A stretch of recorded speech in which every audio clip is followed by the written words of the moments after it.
It's Just Business with Steve Thomas and your host, Chris Larry.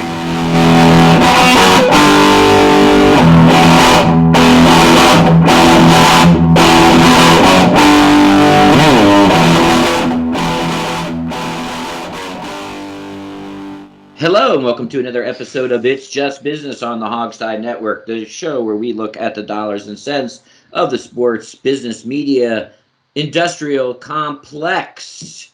How you doing today, Steve? I'm doing all right, man. How are you? Not bad, not bad. Summer. Yeah, it's by the way, I'm going to be up in your neck of the woods in a couple months. Oh yeah, where are you going? Manhattan, actually, and in Boston. A friend of mine wants me to go up there with him and see West Point and see Manhattan and everything. So I'm going to take my life into my hands and risk my safety to go into a hotbed of crime and liberal thought just to see it one more time. Well, I can't inoculate from the second thing, but I can tell you that it's the safest big city in America, so you'll be just fine. You're under that delusion, aren't you? I'm under that reality. I'm gonna be sure to wear my Let's Go Brandon T-shirt around just to see if that stirs up any trouble. I'm gonna call Daniel Penny, make sure I know what not to do up there. The only thing you'll get is an eye roll at worst. That's all I want. I actually don't want too much trouble, but but will I be welcome up there? I don't know. We'll find out. You'd be surprised. I actually think that nobody will care is what the most, yeah. Yeah, that's like the most you can hope for is an eye roll. I don't think New York is safe though. It doesn't look to me like it's safe. It's safe. Look at any demographic. Look at any data you want, and it'll tell you that by all metrics, it is a safe big city. And now, am I going to find like a hotbed of dope smokers in Times Square? Well, weed's legal, so that's not illegal. I know, but I don't want. Oh yeah, you will definitely get a contact high. Well, I won't, because I will not be around it.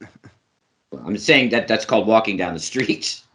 Not in Texas, it's not. We're smart. No, I'm saying when you're in Manhattan. Yeah. No, I know. That's what I'm saying. It's going to be that would be a change for me. I don't know. Maybe I shouldn't go, Chris. I'm not. Maybe I'm regretting my decision now. All of a sudden, a nice wafting of lamb's breath is lamb's bread is much better than warm garbage. So that would kind of is contrary to everything Steve believes in, though. Is the problem. Well, I can't protect you from Gomorrah, Steve, but you will smell wheat. I've been in Seattle. It was the same problem there. Anyway, so I will be up in your neck of the woods for a couple days, to see Manhattan again. But he wants to, believe it or not, we're going to go to see Kenny Loggins in concert, which is, okay. Mainly because it just happens to be there at the time. What venue is that going to be? The Beacon Theater, I believe. Oh, Beacon that's a nice venue. You'll enjoy that. Well, my original thought was, if we're going to go to Manhattan, let's go see something in Madison Square Garden. But it wasn't anything. There was nothing there that was a candidate. So we landed instead at the Beacon Theater with Kenny Loggins. And so we'll have to listen to all his other stuff, and then he'll play Danger Zone at the end. Basically, is what it'll be. But he has more hits than you'd think. But yeah, the Madison Square Garden. I mean, it gets plenty of stuff, but it's not like it's got stuff every night. Well, I know, but I want it. Madison Square Garden is iconic. That would be cool to see. But if there's not a decent show, there's not a decent show. In terms of Kenny Loggins, he's got Loggins and Messina. I know there's more hits in Danger Zone. I'm just kind of kidding, but I don't know his music that well. It's really not totally up my alley. I'm not sure there's any alley for Kenny Loggins. Well, all right, let's jump into it. New York City start, 10x the daily weed smoking a week before Steve gets there. I've given commandments to my army. Oh, good. Thanks for that. Hey, you want a chill populace? So, big media, lots of stories going on. Sports, not sports. Sports is place. Is sports driving? Is sports following? Yada yada. Always machinations in where big media is going, which I'm not sure anyone quite knows. But the game board changes weekly, and sort of two things that we'll jump off of. One, we saw a relatively softball interview on CNBC, which we can use as a kickoff. And then we obviously have, probably not in the last of it, but as time of our recording this, about 7 or 8 days ago, some pretty high profile layoffs, from ESPN. Not the numbers, there's not a lot of the behind the house folks this time. This was a lot of on camera talent. I think it was like 2025. And rumblings that, with I think Susie Colbert maybe probably being the biggest name of that batch. But, Stephen A. squawking this week about how it's not over and that he could be on the chopping block, which means if he's talking cavalierly about that, means he's not on the chopping block. But lots going on that. But maybe and Steve probably has his name right in front of us, but this investment guy, hedge fund, venture fund guy that's got basically a sports and sports media portfolio.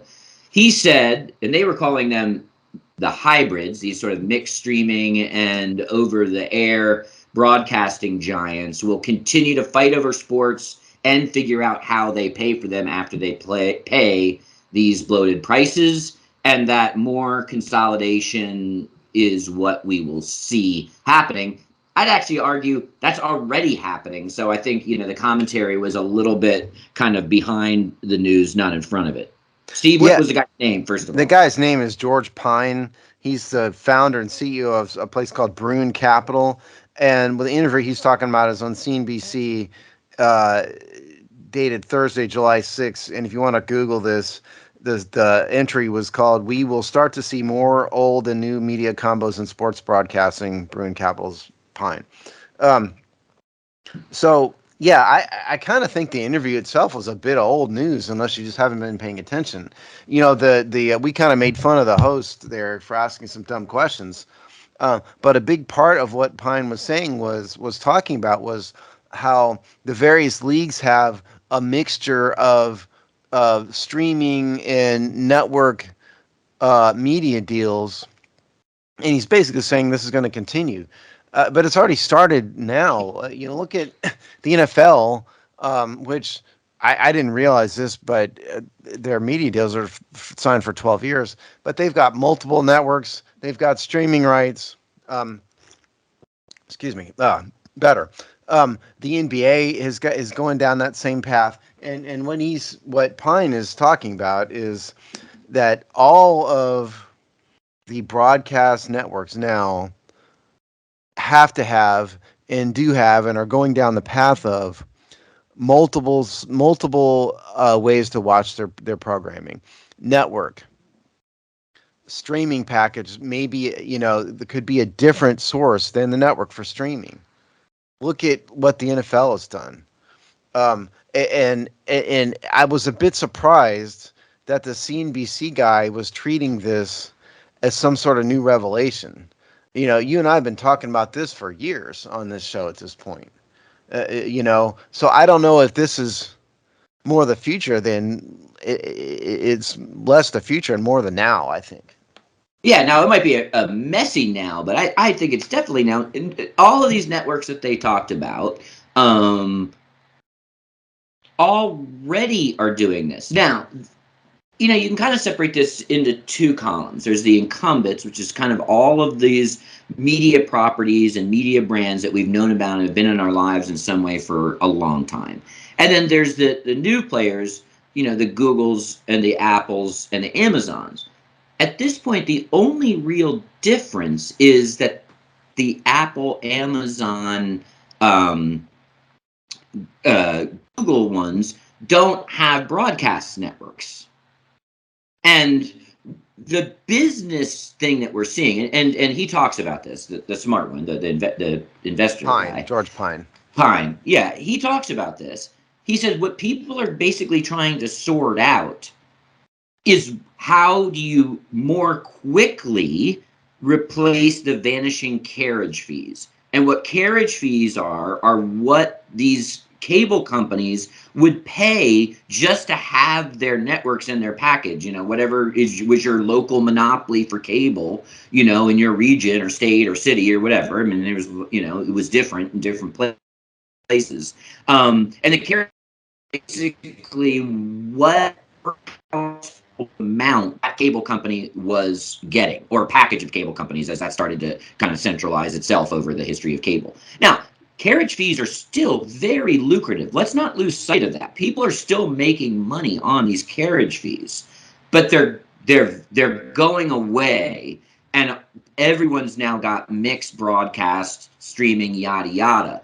The problem is they haven't figured out yet how to make up the speed of revenue from streaming that they were getting from carriage fees. And in this in-between stage where they're still making a chunk from carriage fees, they've got to replace it faster. And I think that's basically, and then is sports, for all the reasons that we sort of know, we don't really have to dive into, is sports the thing that's going to drive that conversion and help replace the speed of the vanishing carriage fees? Yeah, so just to explain more about carriage fees to those who don't really understand this, if you have cable TV or used to have cable TV, if you look at your bill and you see that you're on a particular tier of services, usually the lowest, like as an example, you could never get rid of ESPN on any cable tier, basically. Even if you're not a sports fan and you didn't want it, the cable company would give you ESPN against your will. And the reason is that ESPN is charging such a humongous carriage fee that they have to pass that on to all their customers. Okay, that is the reason. And so the reason your cable bill is $200 is that, like Time Warner has to pay ESPN or HBO or Showtime or Cinemax a fee to carry those services. They have a contract, and the contract says you pay us X amount of money and you can broadcast our network. And so they have to make up for that somehow. So it gets put onto your cable package in a tier that you buy into, and the most expensive ones typically are the ones that they make you buy.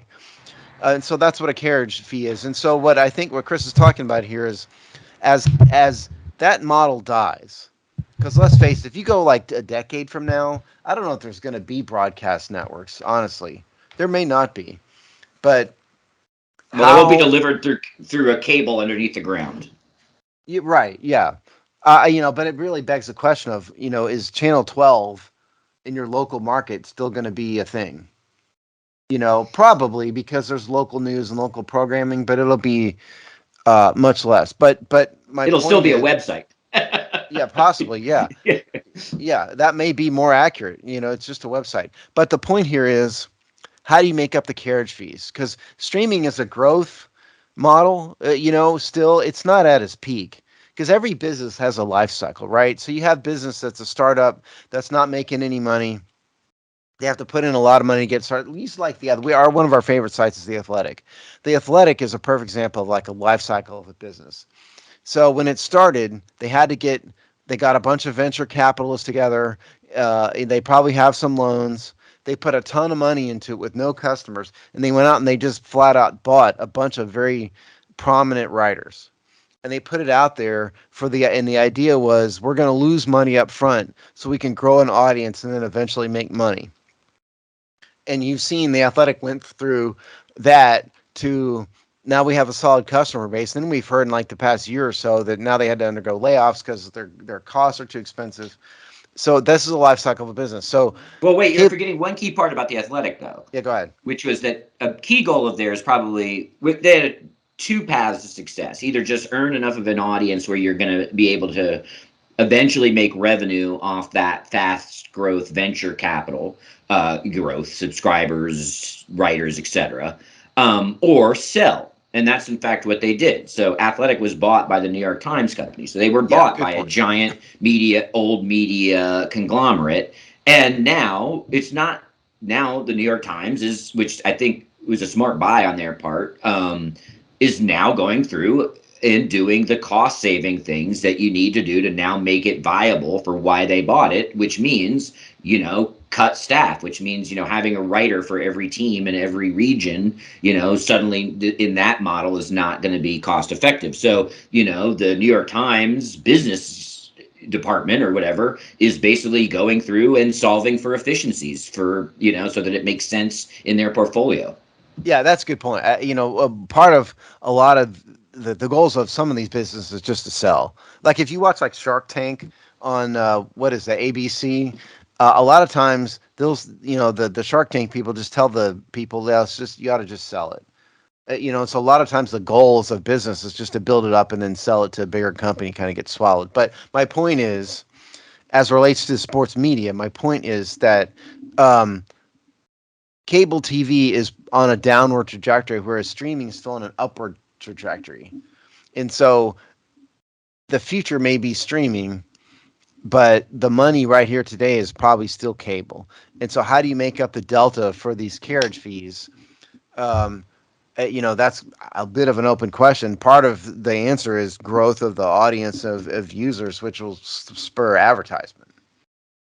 Yeah, right. So now we're in an arms race, them against each other, and then all of them against the clock, which is like, can that revenue start to speed up and catch up to the carriage fees? You'll see this, sports. The sports is just entertainment, right? Which is like a maximum of the show anyway. So it's just, and it's a crown jewel in an entertainment package. Don't get me wrong, but it's still just entertainment. So you can also look across sectors here. This is why there's a writer's strike. That's why there may very well be a Screen Actors Guild strike here in a couple of weeks. It's why the Directors Guild of America went to the 12th hour before signing their contract just a couple of weeks ago. The same level, like, what are the economics? Right? No one exactly knows. We're in a kind of like in between stage. Is the bridge going to last long enough to get to the other side before crumbling? And you see this in every part of the economic infrastructure. How people make money and who keeps the money, maybe, is also a way to say it, in all parts of this. And I think the ESPN layoffs, aren't too similar in many ways to the athletics layoffs, in that, like, at what point, because a lot of the reporting, including in this video piece on CNBC, and a lot of the reporting around these these sort of more high-profile layoffs, because they're in front of the camera at ESPN, was that ESPN is actually still profitable. It may not be as profitable as it once was, mostly because of these carriage fees issues. Because look at what ESPN did to get kind of fat, pig at the trough. When Steve talked about carriage fees, they would have ESPN, which you couldn't get out of, right? That was you're just like Steve had to pay for Lifetime. Your average Lifetime user had to pay for ESPN, right? We're all in this together. Once ESPN knew that they could, that's why you got ESPN 1, 2, 3, 4, 5, Deportes, blah blah blah blah blah blah blah blah, because they could then upsell all of that into those tier packages, or put more of those ESPN channels on basic cable so that everyone was paying those carriage fees. So partly is they made a lot of money.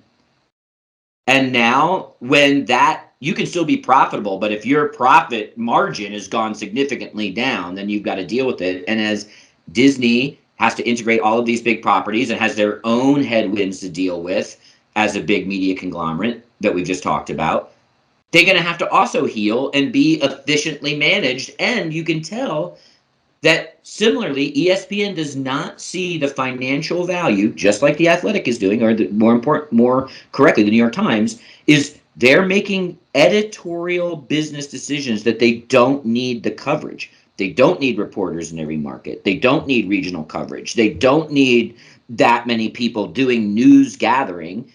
Doesn't mean they're not making money. Also doesn't mean they're not going to sign big checks. What did they just sign? What's his face? Pat McAfee. Right. To a huge deal, because they know for their business, it's more effective to pay a small amount of people more money and just go more opinion. Plus, paying their high licensing fees for the sport. And one thing I'll give Steve a lot of credit for is been saying for 5 years that eventually the piper is going to have to be paid and you'll have to make some decisions. And it's obvious that their decision making at ESPN is overpay for the sports licensing fees because live sports is the thing you can't kill, and then overpay for a smaller amount of talking heads to gab opinions that you do not need to pay for traditional news reporting apparatus. And the truth of the matter is, the reason why I always said that this would need to come due is that at the end of the day, people will come to ESPN for the sports. You can replace Gab. There's very, very, very few professional talkers who are so good that they can't be replaced. You could. I'm not saying this will ever happen, but you could put Chris and I, and we could babble for an hour and a half on ESPN about all kinds of stuff. We're nobodies, in terms of media and everything. And some people would listen just because it's there. But what you can't replace is SEC football, NBA, NFL. They have to have that. But and how to pay for it is to get rid of some of these guys. They're super expensive. I'm going to read the list. I found the list of ESPN layoffs, and this is just because it was the first hit on the Google search I did. This is the Mirror, which is the UK a UK gossip rag, basically. But this is the list. Andre Ward is boxing analyst, Ashley Brewer, Sports Center anchor, Chris Chelios, who's an NFL guy, David Pollack, college football, Doug Kazarian, betting, Gene Wojciechowski, college, Jalen Rose, who's the NBA analyst, Jason Fitz is a radio guy, a musician turned radio guy, Jeff Van Gundy, June Lee, I don't know who that is, Jordan Cornett, don't know who that is, Keyshawn Johnson, who was terrible, LaFonso Ellis, Matt Hasselbeck, who's the NFL quarterback, Max Kellerman, who's awful. Oh, ad just popped up. And there's a couple more. The Mirror just totally messed up my vibe here because their ad popped. Oh, no, I'm about. Okay, it's back. Neil Everett, Nick Friedel, Rob Ninkovich, Steve Young, Susie Colbert, Todd McShay, who was also awful. So that's a lot of money in there, especially like Kellerman, huge salary. Jeff Van Gundy, been there forever, huge salary. What I read, and I don't have the story in front of me, is part of ESPN's rationale for those was that they get rid of a bunch of high dollar guys and they can save a significant number of the low cost, quote, normal guy, salaries that they'd otherwise have to lay off. But the truth of the matter is every one of those guys is replaced with, there's always going to be another semi-famous talking head out there. But they have to do something. So ESPN either has to get rid of the licensing fees or get rid of the personalities, one of the two. And I'll say this, part of this ESPN problem is also Disney. Disney is in a massive amount of trouble right now. They have lost a fortune on all kinds of movies. And I don't want to get into a cultural debate about Disney here. It's not really our show. But suffice to say, they've had a string of just absolute train wrecks, including the new movie, the new Indiana Jones movie is a train wreck from a cost perspective. And so ESPN is mandating a bunch of Disney, who owns ESPN, is mandating a bunch of layoffs. So it's business. Like I said, it's a business life cycle. You grow too big, you got to cut costs to survive. Yeah, especially under new realities and new. It's one thing when you're your own entity, you can make decisions that are much more personal to your own strategy and business plan. But when you're 4 rungs down a kind of portfolio, then that's a different beast. I also think to speak to this is ESPN still probably it is still a revenue generator for Disney, and yes, one that they probably see as a potential for growth. And so some of this is just to get lean to be mean. I think probably in their Bob Iger who returned to Disney, and they're kind of like whatever, let's get let's get back on our feet type of conversations. ESPN is seen as a driver of that, but you have to get it ready to operate that way, which I think is what we're seeing. And I agree. Like, no, that doesn't. Plenty of people were good at their jobs or whatever, but if you notice, there's a couple of talking heads more in the kind of host, the Susie Colbers of the world, or the kind of like, talking head athlete. But a lot of it is also beat reporters, right? And again, this is where they're gonna cut down that chain. And yeah, to your point of that, they started to say, you cut one Keyshawn Johnson, or one Chris Chelios, and you save, 25 camera operators and boom mic operators. Well, you still need those things to broadcast Stephen A. Smith and the rest of them, right? So you still need those people. So at some point, like, it just makes sense. If one on-camera person equals 20 to 30 behind the camera people that you still need to operate your business, then those decisions become pretty easy. Well, yeah, and again, most of these talking heads are very replaceable. They really are. I don't think they're going to drive. There's very few of them that really drive significant audience, like Stephen A. Smith does. Stephen A. Smith is, I think, the highest paid personality at ESPN. I think he is.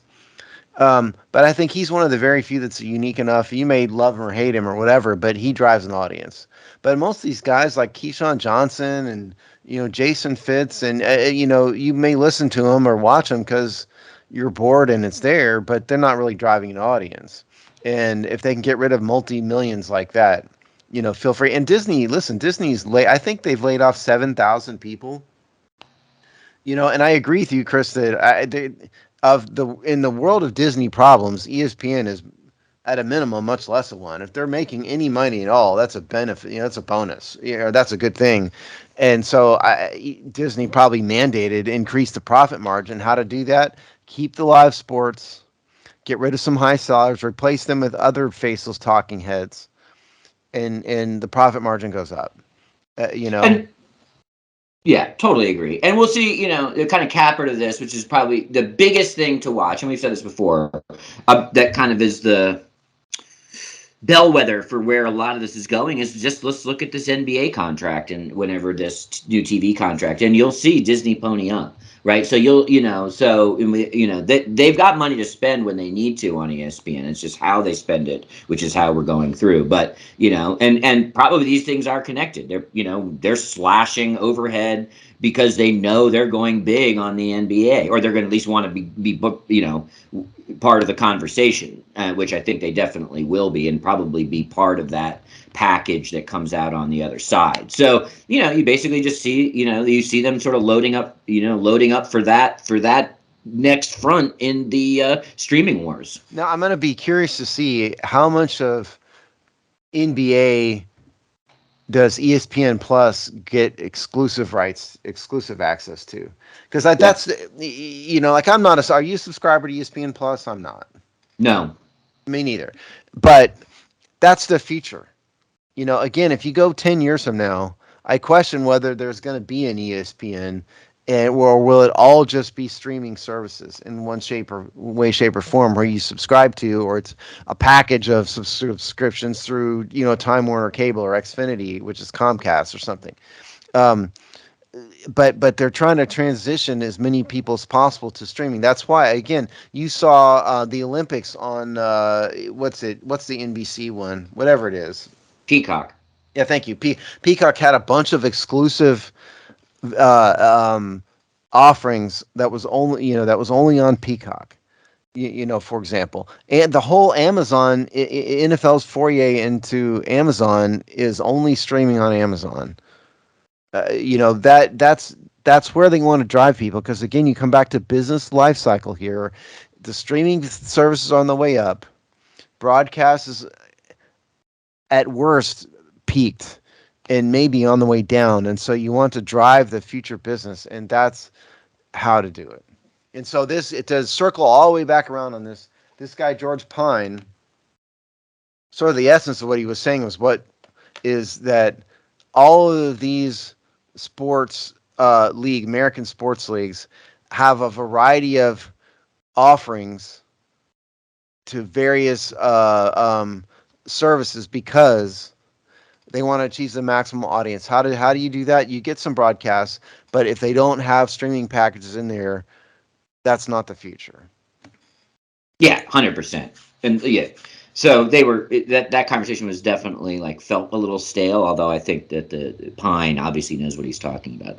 I wish CNBC needs to replace that one guy. Yeah, But the other anchor was not that guy. I mean, the other anchor made it. One of the things he said made it appear as though he didn't realize that ESPN was owned by Disney. yeah, For it was example. insane, or that anyone was paying $400 to watch one team when the NFL package it was less than that.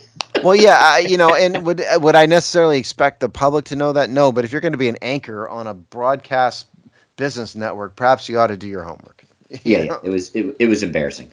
Anyway, so the other story that is kind of an interesting one on a number of fronts. There's not necessarily hard news here, but Steve, I guess I'll frame this as a question to you. Have we entered the era of free agency for teams and cities?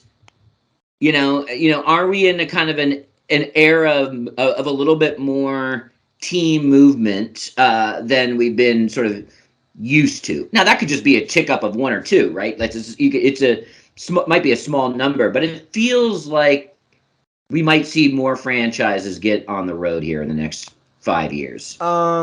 I really don't think so, to be honest with you. I know what you're saying because and we're going to get into the story here in a minute. We've had a couple teams move, the Raiders to Las Vegas, for example.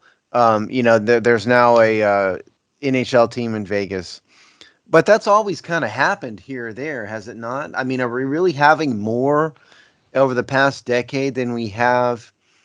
Years ago, the Montreal Expos moved to Washington D.C. in the 90s, was it? Yeah, how long ago was that? I think early 2000s. Okay, early 2000s. The Seattle Supersonics moved to Oklahoma City like 20 years ago. The Washington Redskins moved from Boston in the 30s. As the Boston Braves. So it's always kind of happened.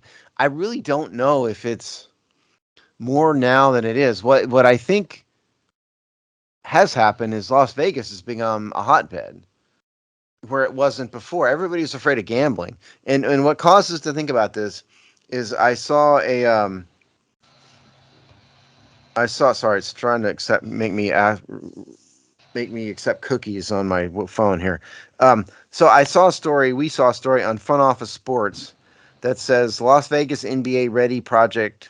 Las Vegas NBA ready arena project goes to $10 billion by David Rumsey from 19 June, which was before the last show. We just didn't see it. And what I didn't realize that Las Vegas is actually building an NBA size arena without an NBA team even signed on to it. Because they've got a bunch of business guys there and gambling industry people and everything else who are building this thing. Under the assumption they can attract somebody there, and they're probably right. And by the way, the Supersonics move was in 2008, which is where it was. So I don't know if I've seen more teams move now. It's always kind of been driven by stadiums. That seems to, for the most part, why teams have moved is an argument about stadiums.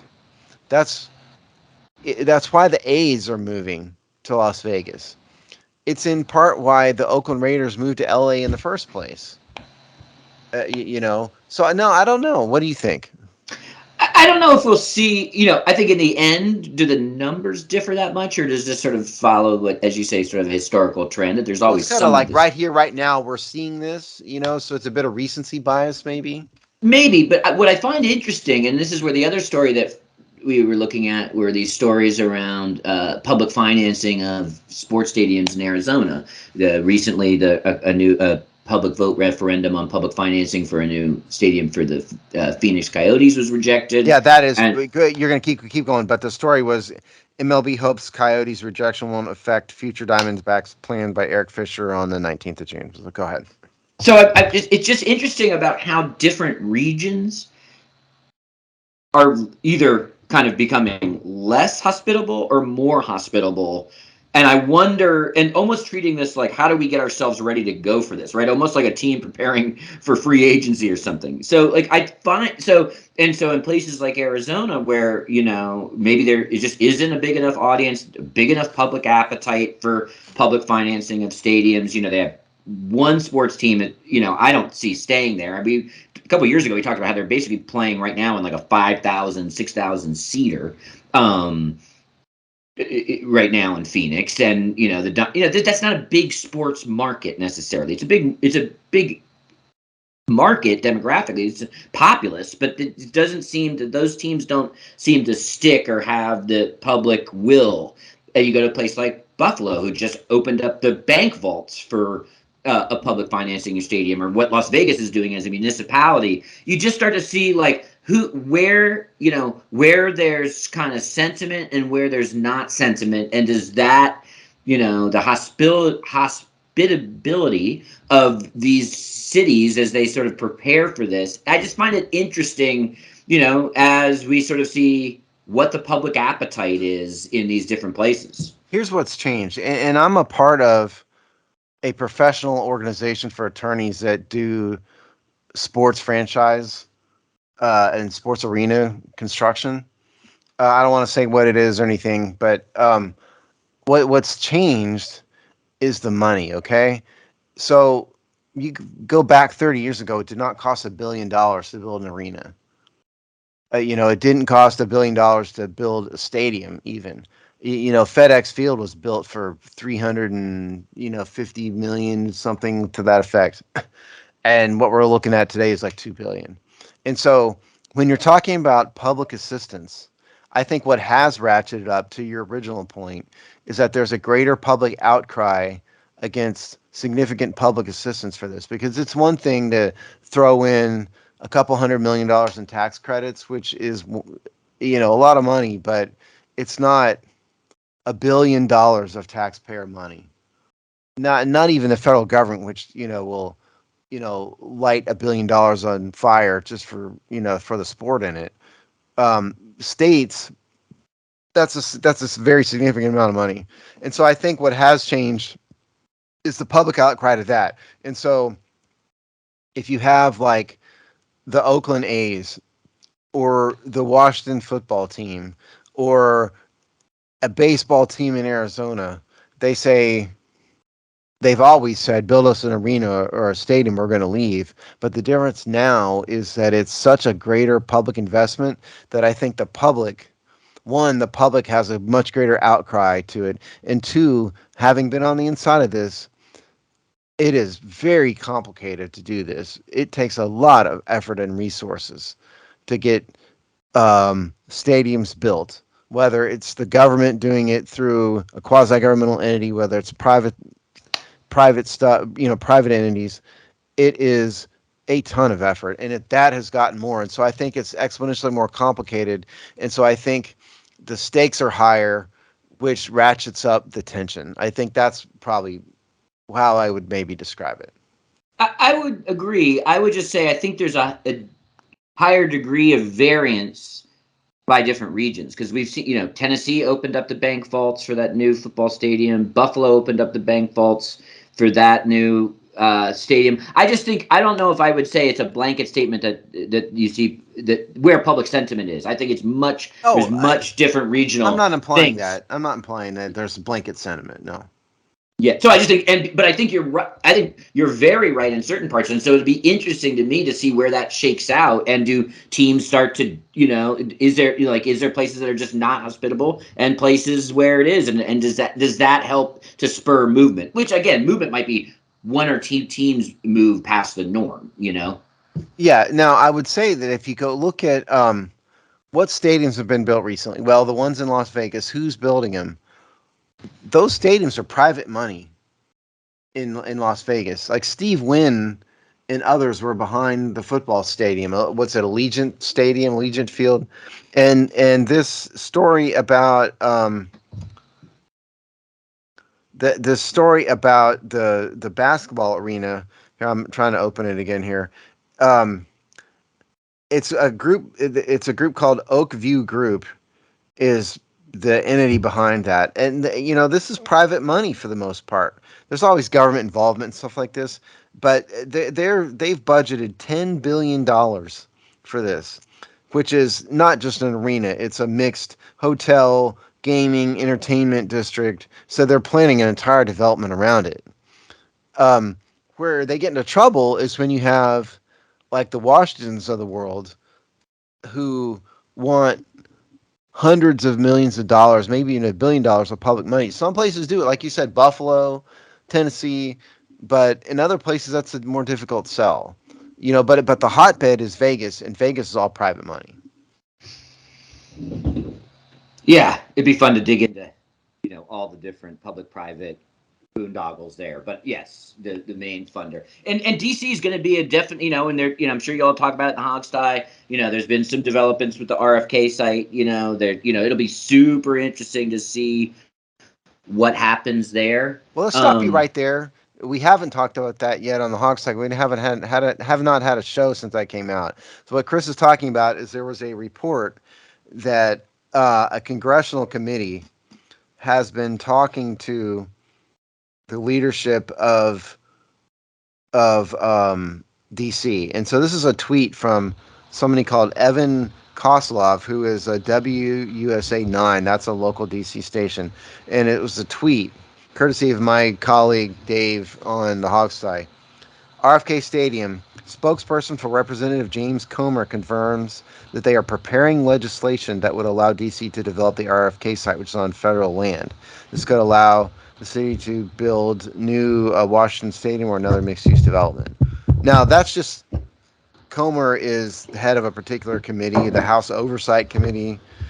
He's preparing legislation. That means it has to get through committee. Doesn't mean that Congress is going to pass it. Doesn't mean the president's going to sign it. Doesn't mean it won't die in committee. But that's more progress than we've heard before. I have not heard in years anything about Congress even preparing legislation to that effect. So that's the news. Yeah, no, I totally agree. It's interesting. It is certainly, how to deal with that federal land and its use is everyone's number one blocker for RFK even being in the conversation. So this is movement towards finding a solution to that. That solution might be no go. I'm not saying, but they are starting to walk the steps that they'll need. And my point with that is really Josh Harris, if you look at what he's doing in Philadelphia, he's actually pissing people off in Philadelphia where he wants to put his stadium because Philadelphia does this kind of interesting thing where basically where the old vet was, they basically consolidated their sports arena, football, basketball, hockey, baseball. So it's and it's still I think it's still within city limits. It's not in the suburbs, but it's at the edge. And it's kind of like sports town or whatever out there, and everyone knows. And he wants to move the 76ers back downtown Philadelphia and is willing to pay for it by himself. And that's actually, a lot of people are actually upset. A lot of fans don't want it. The government's like, well, that's why we built sports town, sort of thing. So there's a lot of interesting things to watch there. I think what happens with Josh Harris, considering the federal government, the local government, or governments, depending on where it goes, but let's just stay in DC for a second. I think there is some public will, and Josh Harris has generally been a self-financer. I think whatever package gets this built where is going to be super fascinating, and I think actually will be more of a hybrid than a column A, column B, publicly financed, privately financed. Well, I don't think DC has the ability to raise $1 billion. Where are they going to do that? Are they going to sell bonds? Most of this financing are bonds. But what kind of market does the government of DC have for bonds? How are they going to raise $1 billion? Did you realize that they actually have a loan, like a commercial financing construction loan to build the Nats Park? That's how they built Nats Park, and that was a lot less. That was like a 2/3 less than it would cost to build a stadium. So I tend to think you're right in that if the stadium, and a lot of things would have to go right between here and now, but if they would build the stadium on the RFK site in DC, I think he's going to have to come up with a lot more of the money than he otherwise would. In like Virginia seems to be all in for $1 billion or more, where I just don't know how the government of DC could do that. Yeah, I'm not sure. I can't tell you how they're going to do it. I just think it's similar to how the purchase of the Washington Commanders was such an interesting bouquet of how they got there. I think so will the stadium, and just like as a fascinating case study that is going to not look like all the ones that came before. Yeah, well, and I'm all for private financing of stadiums. I have a objection, and I told you guys I am involved in professionally in this stuff, but I have an ethical problem with the government, any government doing some of these deals um, to give billionaire owners a stadium. Because what government investment is supposed to get out of it is job creation, economic growth, benefits to the government, and I just don't. Okay, you're going to generate construction, good, and you're going to generate a bunch of part-time, low-paying, entry-level jobs at stadiums, but it's not really true community development necessarily. So I really don't like those kind of investments, and I hope Harris does do it himself. Yeah, it'll be super fascinating. So yeah, I just think I think whether the teams actually move or not, I think we're going to see a lot of variance in how different cities and regions and municipalities think about this. It's just going to be interesting to watch. Yeah, that is where I agree with you. I don't necessarily agree that there's more of them because I don't see that, but the level of complexity has gone exponentially higher. And that's, again, it's because the costs are so much higher. And also, by the way, if you go back to the 60s, there were a bunch of mixed use stadiums that were built. RFK was a perfect example. RFK Stadium was intended to have football and baseball, and other things. The stadium in San Diego, Jack Murphy Stadium, was the same way. The what was the one in New York where the Giants were? The Meadowlands. That was designed as like a kind of do a lot of different things. But today, more and more, there's more of these sports town things. Like Dallas. The where the Texas Rangers play is a stone's throw from where the new Cowboy Stadium is. Detroit, the Detroit Lions Stadium, the was Ford Field, is literally adjacent to where the Tigers play. There's a lot more of those type of things, but my point is, every team now wants their own place, with fewer exceptions, and that's just more money to spend. Yeah, for sure. Speaking of a lot of money to spend, and I know we probably have gone a little bit long, but That's we'll okay. at least laugh at Tom Brady as on our way out. If you thought Tom Brady was going to leave your life when he retired from the National Football League, you are sadly mistaken.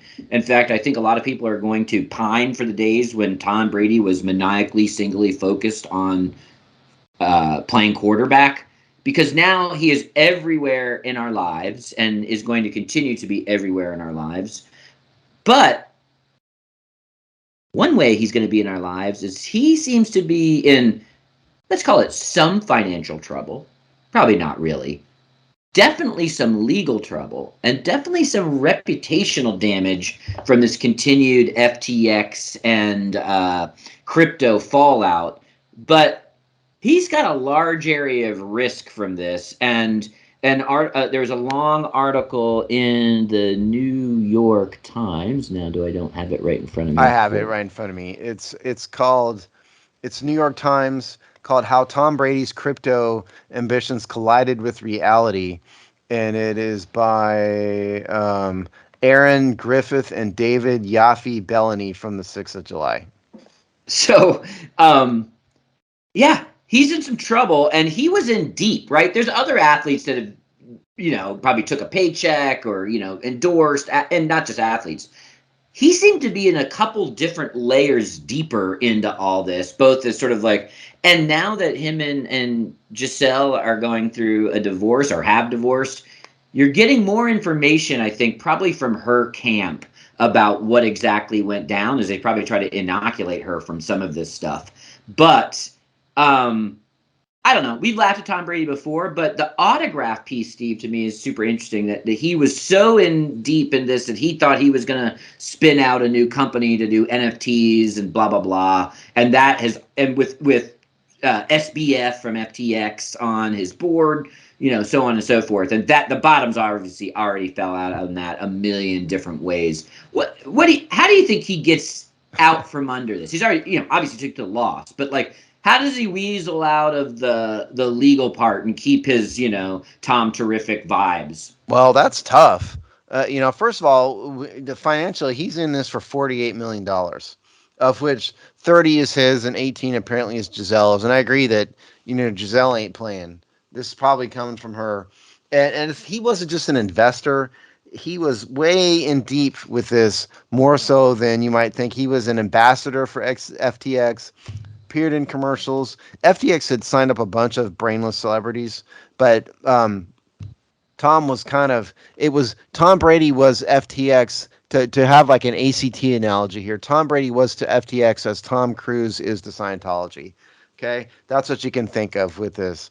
And what he's talking about with Autograph is the name of a company he spun off of this that was selling NFTs. Now, if you know NFT is one of the biggest cons of this generation, and basically what it's NFT more or less is it's a GIF, a GIF image that you can buy with crypto. Okay, that's all it is. Of course, you can, like Donald Trump tried to do this.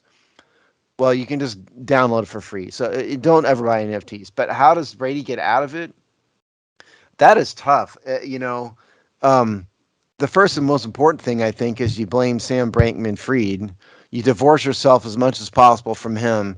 Testify against him if you have to, if he hasn't already done it, and you just blame him and just say I was just a poor innocent victim and hope people buy it. That's the first thing.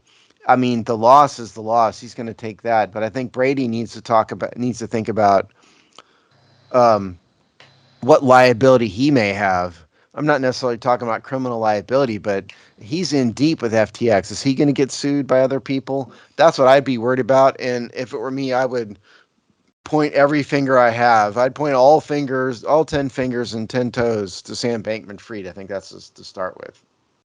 Yeah, and we'll see. I think everyone in his camp knows it. They're probably waiting for the most advantageous time to do it. Yeah, you have to spring it at the right moment to get maximum effect. Yeah, for sure.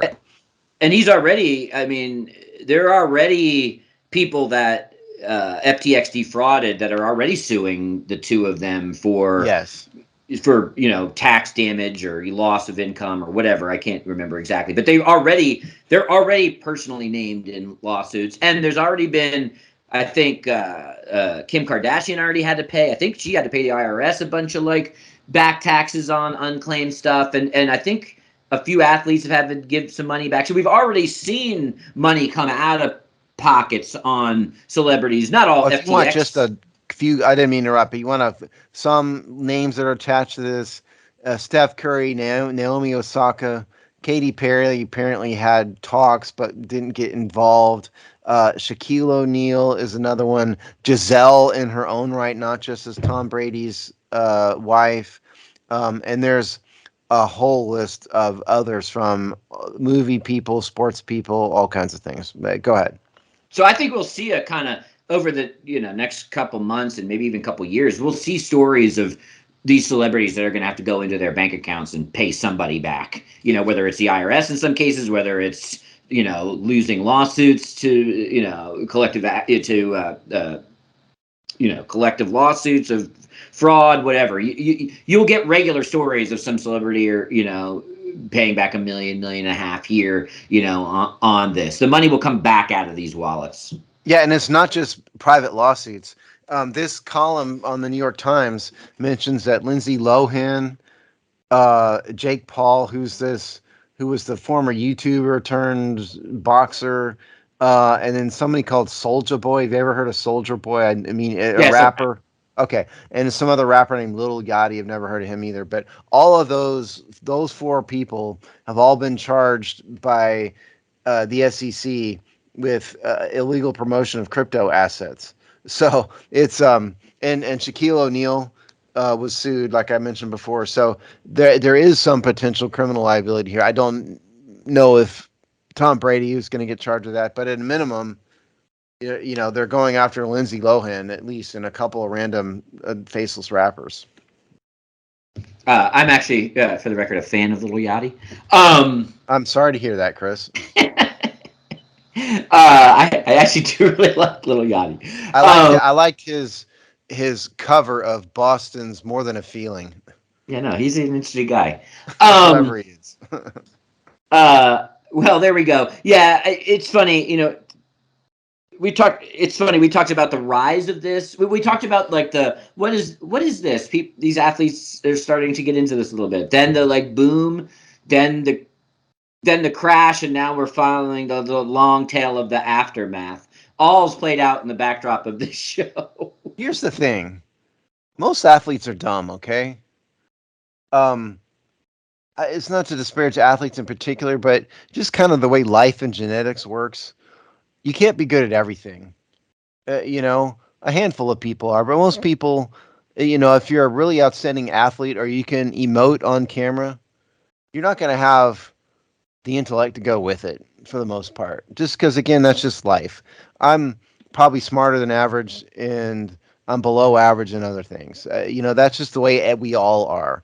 And so a lot of these people who are athletes, actresses like Lindsay Lohan, child actor, on drugs and had all kinds of problems. Does it surprise anyone that she wasn't smart enough to see FTX for what it was? Or alternatively, did she get suckered in by somebody throwing a bunch of money in her face and didn't understand what she was doing? Like Tom Brady, did he really understand any of this? Just because he's a good football player and comes across as halfway intelligent in an interview on ESPN does not mean he knows what the hell he's talking about when it comes to complicated international finance. So I think a lot of these guys get involved and get suckered into things like this that they don't understand, that they're never going to understand, and it comes back to bite them. And that is exactly what's happened here with the Soulja Boys and Lindsay Lohans of the world. Yeah, and then ultimately they're just representations of a greater populace anyway, right? And many, many, many, many people lost money or got swept up into this. So they helped drive the herds. So they and in some of these lawsuits, that's actually what's being named. Oh yeah, but they don't know what they're talking about. No, and they certainly aren't alone. It's just that for every one of them, there's 100 nameless, faceless people that also lost some version. Yeah, and of I'm not trying to disparage people. I'm really not. All I'm saying is we're all good. Everybody has strengths and weaknesses, and if you're an elite athlete, odds are you're not. You don't have the mental capability to understand in a detailed level international finance. That's what I'm saying. Yeah. You wouldn't want me on a basketball court, but I probably know business more than a basketball player. That's all I'm saying. Yes, agreed.